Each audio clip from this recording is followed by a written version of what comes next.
ఆయన ఊళ్ళకి వస్తే తిట్టిమంటుండు నేను ఊళ్ళ జోరు కాటున్నాడు ఆయన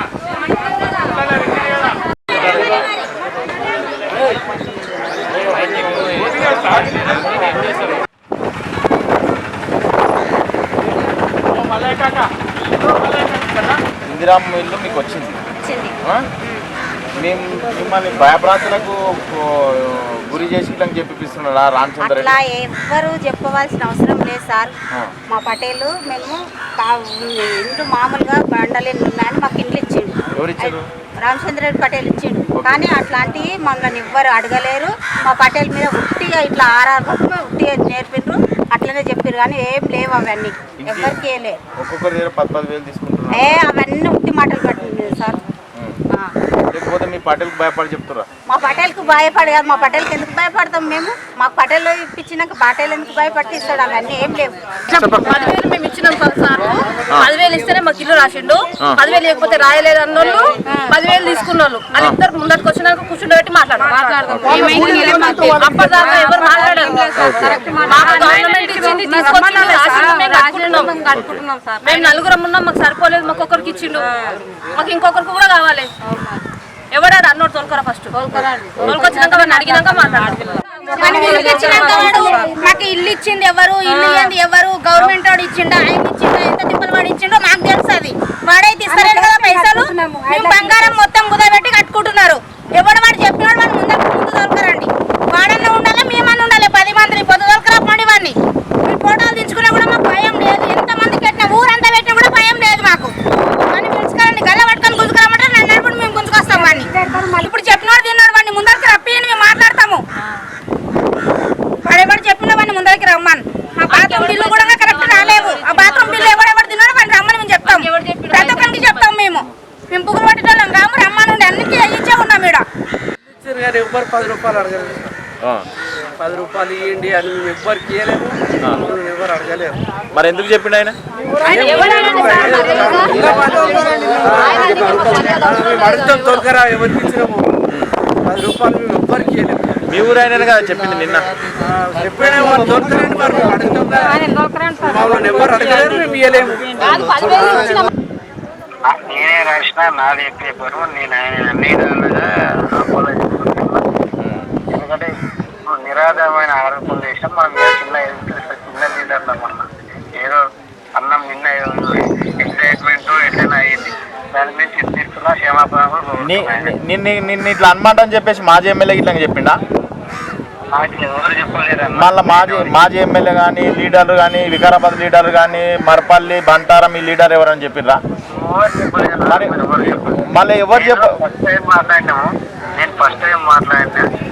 నేను కూడా ఎందుకంటే మన కూడా తొలిసారి మాట్లాడినా. ఫస్ట్ మీద నేను ఎన్నో మాట్లాడలేదన్న. కరెక్టే, నేను కూడా కాదనట్లేను, కరెక్టే. కానీ సంతోషమే కాకపోతే వేరే వాళ్ళని బదలాం చేయడం కరెక్ట్ కాదు కదన్న. మనము ఇప్పుడు ఏమన్నా అంటే ఏమనుకుంటారు అంటే మిగతా లీడర్లు నేర్పిండ్రేమో, టీఆర్ఎస్ వాళ్ళు నేర్పిండేమో, లీడర్లు ఆనంద్ నేర్పుతోలేండేమాట అని అనుకుంటారు కదా. ఎవరు నేర్పలేదా? మాకు రామచంద్ర రెడ్డి అన్న నేను ఆయన ఫోన్ చేసి నేను కూడా ఆయన చేసినా ఇట్లా వచ్చిందప్ప నా పేరెంట్ తీసుకున్నావు, పార్టీ లేకుండానా పార్టీ తీసానంటే వ్యక్తిగతంగా ఎన్ని తెచ్చామంటే అవును ఇట్లా అయింది, ఇది తప్పైంది, నాకు పేరు సిద్ధిస్తున్నా ఏదో వచ్చింది, తొలిసారి మాట్లాడుతున్నా సరిగా రాలేదు. ఇట్లా నేను నిరాధారంగా నాకు కూడా ఏ ప్రూఫ్స్ లేవు, నిరాధారంగా చేసిన అందుకు ఏమనుకోవద్దు తప్పైంది అని కూడా నిన్న చెప్పిన, క్షమించమని కూడా చెప్పిన. రామచంద్ర రెడ్డి కానీ మేము కానీ ప్రతి ఒక్కరం ప్రతి అభివృద్ధి మీద మేము చాలా కాన్సెప్ట్ చేసి ఏం చేసినా మేమే చేసినాము. వాళ్ళు ఏం చేయలేరు. చేయక కడుపు నొప్పి, వాళ్ళకి ఒకటే కడుపు నొప్పి, ఏం లేదన్న కడుపు నొప్పి. మొన్న కర్రు కాల్చి గుద్దలు పెట్టారు, సరిగ్గా సరిపోలేదు. దొంగతనం చేసారు, దొంగలే పోయి దొంగలు అని పెళ్లి చేస్తారు గతంలో. వీళ్ళు అదే బాపతి వాళ్ళు అదే సంగతి. మేము గతంలో కూడా చెప్పినాము. ఇప్పుడు ఇలా 103 ఇళ్ళు వచ్చినాయంటే ఒకే రాలేదు, ఏ ఊళ్ళో రాలేవు, మా ఊరికి వచ్చినాయి. ఎందుకంటే మున్సిపాలిటీలో కట్టలేని ఇళ్ళని స్పీకర్ రిక్వెస్ట్ చేసి బతిలాడి ఎన్నో చేసి 103 ఇళ్ళు తీసుకొచ్చినామంటే అది గొప్ప కార్యం. మా ఊళ్ళో ఇలా 70 ఇళ్ళు కట్టుకుంటున్నారు. 70 ఇళ్ళు కట్టుకున్నాడు. ఇలా ఉపాధి దొరుకుతున్నది. వాళ్ళకి సిగ్గు లేని వాళ్ళు, వాళ్ళకి సిగ్గు అనేది ఊళ్ళో అసలు లేదు. వాళ్ళకి ఏమున్నది, వాళ్ళకి సిగ్గుంటే ఇవన్నీ మాట్లాడు. రామచంద్ర రెడ్డి కాదు, ఎప్పుడైనా కాంగ్రెస్ నాయకుడు ఎవడైనా 10 రూపాయలు అడిగితే ఇలా రమ్మన్న ముందరికి. నేను ఇళ్ళ మీద చాలా అవగాహన ఉన్నది. నేను కట్టిస్తున్న ఇల్లు కూడా గవర్నమెంట్ ఇల్లు నేను కట్టిస్తున్న వాళ్ళకు, చేతగాని వాళ్ళకు, దిక్కులేని వాళ్ళకు అందరికీ మేము కట్టిస్తున్నాం. డబ్బులు తీసుకొని కట్టిస్తున్నాం.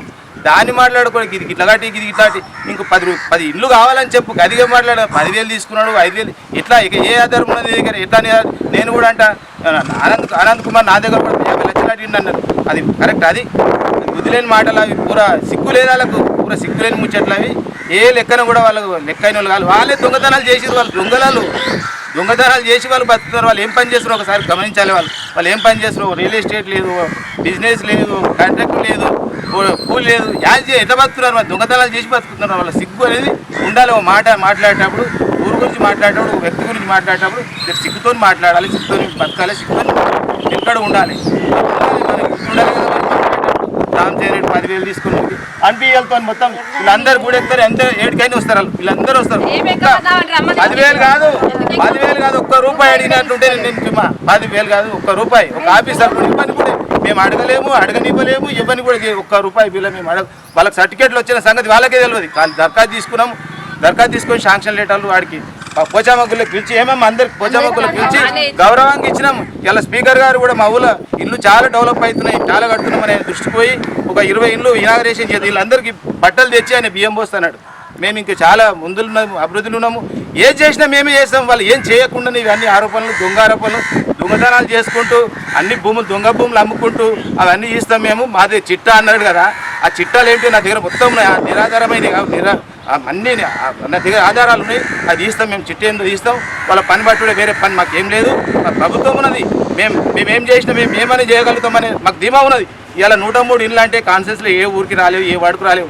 103 ఇళ్ళు తెచ్చామంటే మామూలు ముచ్చట కాదు ఇలా అభివృద్ధి విషయానికి వస్తే పార్టీని దూషించినప్పుడు గమనించాలి సిగ్గుండాలి ఇలా మా ఊరికి వెళ్ళి జామపురం దాకా ఇలా 19 కోట్ల రూపాయలతోని అభివృద్ధి రోడ్డు శాంక్షన్ చేయించినాం కట్టకిందకి రోడ్డు ₹1 కోటి శాంక్షన్ ఇప్పించినాం తాండకేల ₹2 కోట్ల ఇప్పించినాం ప్రతి ఒక్క దానికి అభివృద్ధికి మేము కట్టుబడి ఉన్నాం ఏదైనా మేము షరతుగా తీసుకుంటాం ఏ పార్టీలు ఉన్నా ఎక్కడున్నా కానీ గతంలో కూడా చేసినాం ఇప్పుడు కూడా చేస్తాం ఇక ముందు కూడా మేము చేస్తాం వాళ్ళ నుంచి ఏం కాదు గట్టే సీసాలు దాగి ఒక పూట నన్ను ఒక పూట ఆయనను ఒక పూట ఇంకో తిట్టుడు తప్ప వాళ్ళకి ఏం పని లేదు సీసాలు దాగుడు సీసాలు తీసుడు వాళ్ళకి తప్ప వేరే పని ఏం లేదు వాళ్ళని తిట్టుడు వాళ్ళకి సిగ్గుంటే ఇది కావాలి ఊరికి ఇది అడుగుదాం ఆయన రమ్మని వాళ్ళని చర్చకు రమ్మని నా దగ్గర రమ్మని మాట్లాడతాం వాళ్ళు ఏం చేశారు ఏం చేద్దామని మంచి చర్చ పెట్టి ఇది కావాలి మా ఊరికి మేము అన్నీ అనుకుంటున్నాం మేము రామచంద్ర రెడ్డి కానీ మా పార్టీలు కానీ మా గజేంద్ర కానీ మేము అనుకుంటున్నాం ఏమైతే బాగుంటుంది మా ఊరికి ఎట్లయితే బాగుంటుంది అని ఏం చేస్తే బాగుంటుందని మేము ఇట్లా ఆలోచన చేస్తున్నాం నేను కూడా వాళ్ళకి సిగ్గుండాలి మాదిగోళ్ళీడ 15 మంది లేరు యువత 15 మంది లేరు 3 లక్షల రూపాయలు అడిగి సిగ్గుండాలి వాళ్ళకు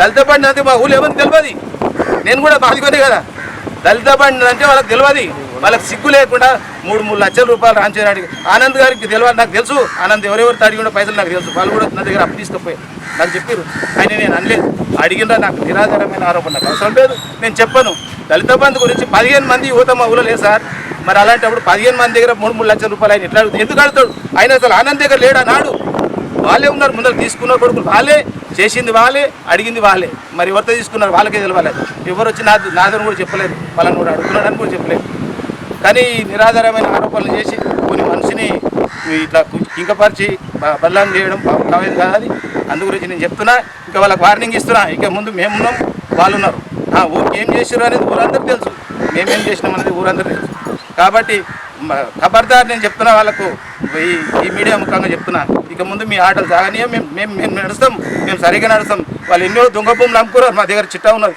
మేము దాన్ని తీస్తాం ఆ భూమి గురించి మీరు కూడా మీడియా కూడా కరెక్ట్ రాయండి మీరు కూడా దొంగలకు రాయకండి వాడు మట్టి కొట్టిండు ఇది కొట్టి ఇది రాస్తారు మీరు అయినా భూములన్నీ అమ్ముకున్నారు వల్ల ఆ భూమి మీద నీకు మొత్తం రికార్డ్ ఇస్తారు దగ్గర ఉన్నది మేము కలెక్టర్ దగ్గరికి పోతాము కమిషనర్ దగ్గర కూడా పోతాం పోయి దాని మీద మేము అక్రమ ఇళ్ళ విషయంలో నిన్న గతంలో 3 లీడర్లు వచ్చి అనౌన్స్మెంట్ చేసిర్రు పైసలు తీసుకున్నారని ఇదివరకు కూడా ఎవరి ఇంటిలో కాడికి పోయి మేము ₹1 కానీ కనీసం వాళ్ళకి ఛాయ్ కూడా వాళ్ళ ఇంటికి పోయి చూసి కూడా ఛాయ్ కూడా తాగి రాలేము వాళ్ళకి కావాలంటే మా దగ్గరికి వస్తే మేమే ఛాయ్ తాపి పంపించినాము ఒక్కరు కూడా ₹1 ఇవ్వలేము ఒకరు కూడా మళ్ళీ ₹1 ఇవ్వమని కూడా అడగలేరు వాళ్ళు ఇస్తామని కూడా అనలేరు మేము తీసుకోలేము ఇవన్నీ బూటాటకము వాళ్ళు ఇప్పటికీ బంద్ చేసుకున్నాలే మళ్ళీ ఎప్పుడు కూడా అనొద్దు వీరికి మేము ఖబర్దారు చెప్తున్నాము ఈ ముగ్గురికి మళ్ళీ ఎప్పుడు కూడా మీడియా ముందు కానీ సిగ్గుంటే రావద్దు కూడా దగ్గర టికెట్ ఉండదు వేరే వాడు ఎవడో అమ్ముకున్నాడు భూమి దాన్ని అమ్ముకున్నాడు సార్ రాణించలేదు దాన్ని ఆఫీసర్ అడ్డం పొడు అవుతున్నారు వాడు 2 ఎకరాలు లాయన్ భూమి పట్టు ఇక జరుగుతున్నది అట్లా తిరిగితే ఏ ఆఫీసర్ వాళ్ళు ఇప్పుడు మీరే సాగు చేస్తారా భూమి? పంట పెట్టి కొత్త పాస్బుక్ సంబంధించి అధికారులకు ఏం చెప్తారు? అధికారులకు మేము ఆల్రెడీ వినవాళ్ళు చేసినాము, మాట్లాడతామన్నారు, వాళ్ళు ప్రాబ్లమ్ సాల్వ్ చేస్తామన్నారు. అందులో ఇంకో విషయం చెప్పాల్సింది ఏంటంటే సర్వేయర్ శ్రీహరి ఆయన కొట్టంగుట్ట సీన్ అనే వ్యక్తికి సంబంధించిన వాళ్ళ భార్య వాళ్ళ ఊరు వాళ్ళు పాలేరు. ఆ జామపూర్ తాండాల జరిగిన మాదొక్కటే లేదు, దాదాపు 17 ఎకరాలకు సంబంధించిన ప్రాబ్లం పెద్దగా ఉంది. అది సర్వే నెంబర్ ఒక దగ్గర, అమ్ముడు ఒక దగ్గర. చాలామంది ఈ కొట్టంగుట్ట జామపూర్ వాళ్ళే అమ్మేరు. కాబట్టి మాకు న్యాయం చేయాలని మేము మా ప్రభుత్వ పరంగా మేము తిరుగుతున్నాం. ఈ పటేల్ చెప్పిండు, ఆయన చెప్పిండు, నేను ఎంఏడ్ పీజీ ఎంఏడ్ చేసిన, వాళ్ళు చెప్తే మాకు చదువులే కదా, మేమంతా చదువుకున్న కుటుంబం, మేము న్యాయపరంగానే పోతున్నాం. మేము ఇన్ని రోజులు కాకుండా ఇన్ని రోజుల్లో కొట్టాడతాం. పటేల్కు దీనికి మాత్రం ఎలాంటి సంబంధం లేదు, ఆయన నేను లాగొద్దు.